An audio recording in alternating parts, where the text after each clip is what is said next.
Narito pong muli si Nurse Dodong at nagsasabing magandang araw po sa inyong lahat. Nakatanggap po tayo ng ating tatalakayin ukol po sa tsismis.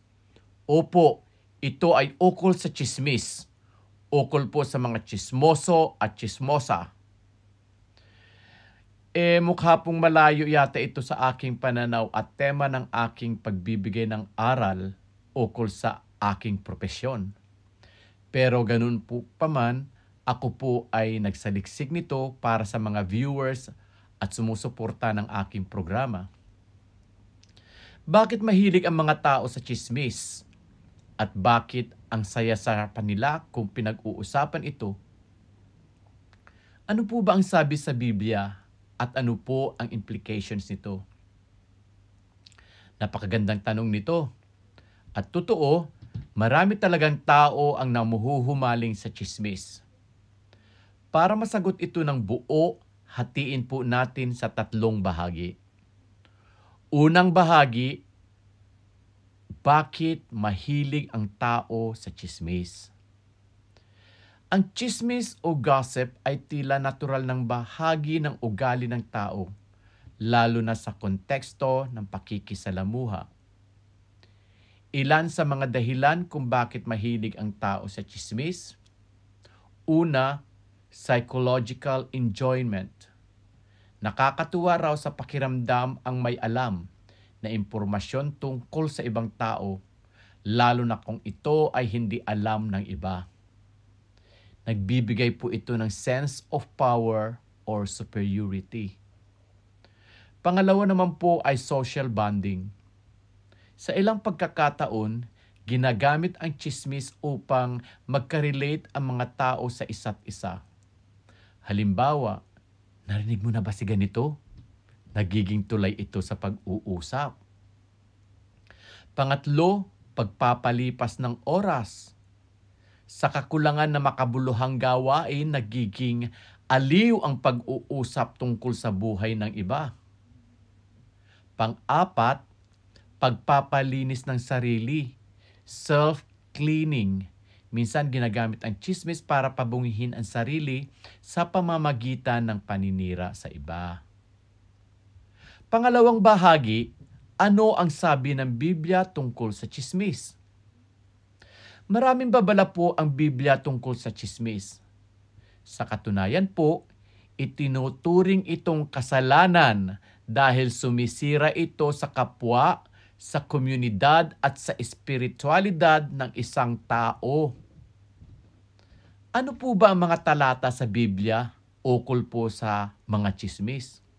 Una po sa Kawikaan 16 verse 28, ang taong masama ay naghahasik ng alitan at ang mapagtsismis ay naghihiwalay ng matatalik na magkakaibigan. Pangalawa naman po ay ang Levitico 19 verse 16. Huwag kang lalakad na mapanirang puri sa gitna ng iyong bayan. Pangatlo naman po ay ang Efeso 4 verse 29. Huwag kayong magsalita ng masama, kundi ang mabuti lamang upang mapalakas ang pananampalataya ng mga nakikinig.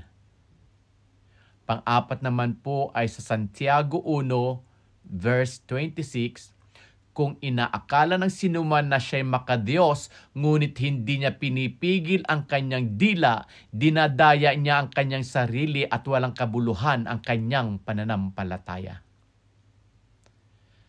Alam po ninyo kasi ang dila ay inilalarawan sa Biblia bilang isang makapangyarihang sandata. Pwede itong magbigay buhay pero pwede ring sumira. Tingnan po niyo yan sa Biblia ng Santiago 3. Ang pangatlong bahagi naman po ay ano ang implications o epekto ng tsismis. Una, sa personal na antas, pagkakasala sa Diyos. Ang tsismis ay kasalanang madalas binabaliwala pero malinaw ang babala sa Biblia. Pangalawa po, pagkawala ng tiwala ng iba. Alam niyo po, pag kilala kang tsismoso o tsismosa, ang mga tao ay mawawalan ng tiwala sa iyo. Pangatlo, pagkakahiwalay sa mga kaibigan o pamilya. Ang mga relasyong nasisira dahil sa maling salita ay mahirap na pong buuing muli. At isa pa pong ating pag-usapan ay sa lipunan.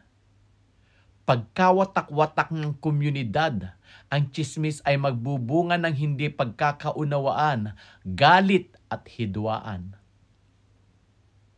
Paglaganap ng maling impormasyon, madalas hindi totoo ang tsismis at nakakasira ito ng reputasyon.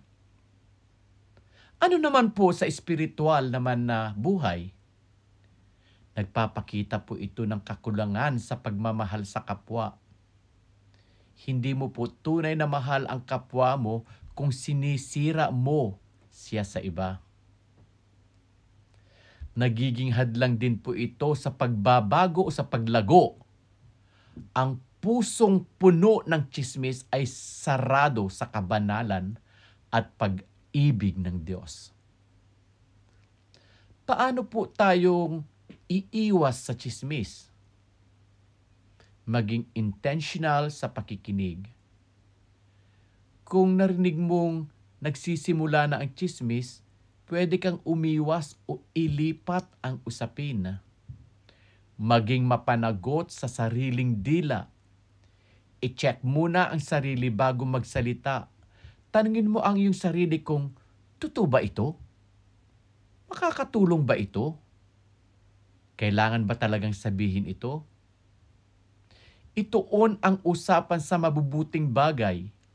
Pwede namang pag-usapan ang mga bagay na nakapagpapalakas sa kapwa. Manalangin para sa disiplina at malasakit sa kapwa.